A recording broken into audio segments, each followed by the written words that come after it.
Le Mans always attracts some of the strongest wildcards in the business. Kawasaki France had entered both the Superbike and Superstock categories, with Britain's Steve Plater and Sean Emmett up to ride the 111 Superbike with Emmett as reserve rider. Former world champions GMT 94 had Australia's Gary McCoy on board for his first ever 24-hour race, and the number 68 Powerbike Yamaha wildcards had the services of World Supersport's Jörg Teukert. But before the racing, there was the endurance test of the hordes of fans wanting their favourite star signatures. Last year's winners, Yamaha GMT 94, were out to repeat their success and had taken pole. Well, like you said, it's going to be pretty tough. It is 24 hours. We're going to share it between 3 riders, and that's a good thing, really. But it's definitely going to be tough. I haven't really ridden since September last year, and it's a new bike and new team, and one of the best teams out there. So obviously, that's good for me confidence, and it's just going to be really tough. I'm sure it's going to be a real difficult challenge. The 2006 24 Hours of Le Mans was underway, and immediately it was the Castrol Suzuki number 1 that took the lead from GMT 94 and the number 2 Castrol bike, with Yamaha Austria and the wildcard National Motos Honda close behind. The big guns were all there for Le Mans, apart from Gary McCoy. Daniel Ribalta was on the National Motos Honda, and British Superbike rider Steve Plater was drafted into the team on the Kawasaki France 111 machine.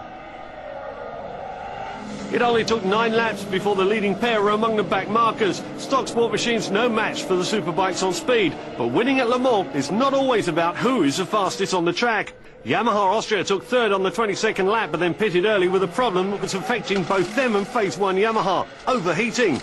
Just under 1 hour into the race, and Kitagawa on his 2nd lap peeled it into the museum corner and asked too much of the rear on the way out, and the Castrol Suzuki slammed him down onto the track. Geichi managed to make it to the side of the track, but that classic high side had hurt a lot. A Ducati had blown its engine in one of the support races, and this part of the track was treacherous. Many riders would crash at museum. After the crash to Geichi, sure now it's necessary to push. The bike is okay. For me, I start slowly, follow my hand, I push for finish. Geichi crash, and after, I don't know.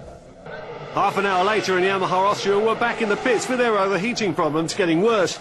They would go back out, but manager Mandy Kynes was pessimistic of their chances.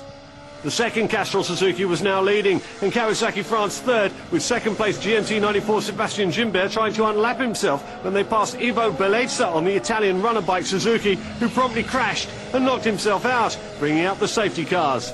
We were now just 4 hours into the race, with the number 2 still leading and the GMT 94 Yamaha still trying to close the gap.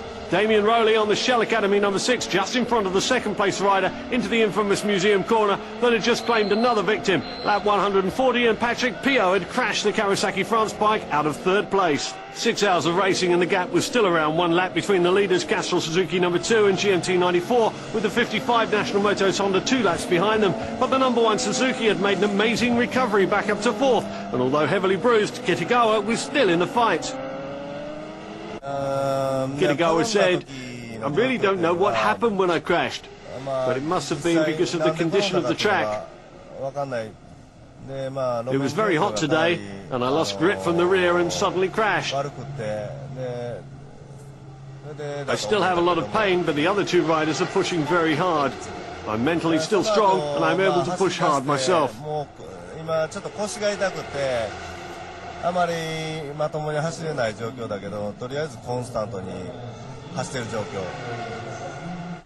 Nine o'clock on a Sunday morning, and the number 2 Castrol Suzuki was 9 laps ahead of the number 1 teammates in 3rd. The National Motos Honda was 2nd, 7 laps behind the leaders, as GMT 94 Yamaha had lost 2nd place during the night, suffering electrical problems and a small crash. They were now 4th and 14 laps down.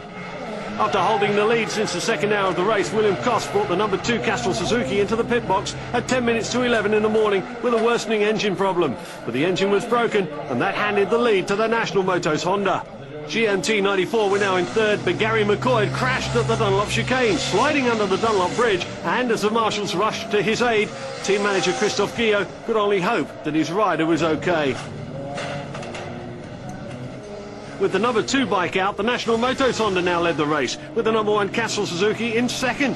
And the GMT Yamaha was back on track in record time, spending only 7 minutes in the pits, now in 3rd on the track. the Bolliger Kawasaki number 8 was now 4th and had closed to within 3 laps. The top 3 couldn't afford any more problems.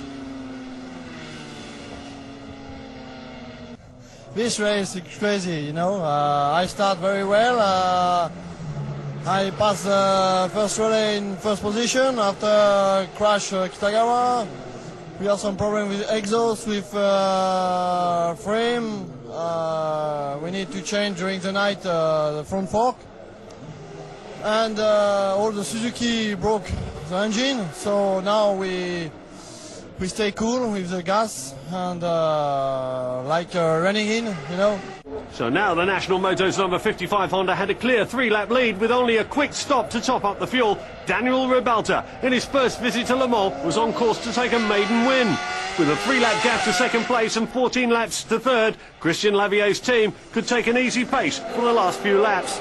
And as the Honda completed the last few corners to take the checkered flag, Honda would raise their tally of victories at Le Mans to 11 wins in 29 races, and their first since Costes, Gimbert and Sebastian Charpentier on the SP1 in 2000. And Dunlop would also extend their lead, now with 15 victories at Le Mans.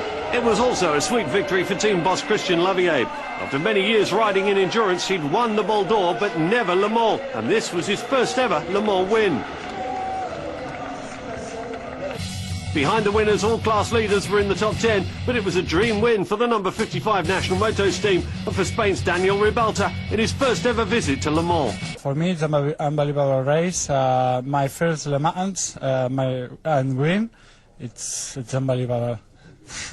That win gives National Motos second place for now, but more importantly in the championship, Castrol Suzuki have extended their lead to 24 points over Bolliger. Yamaha Austria dropping to 6th.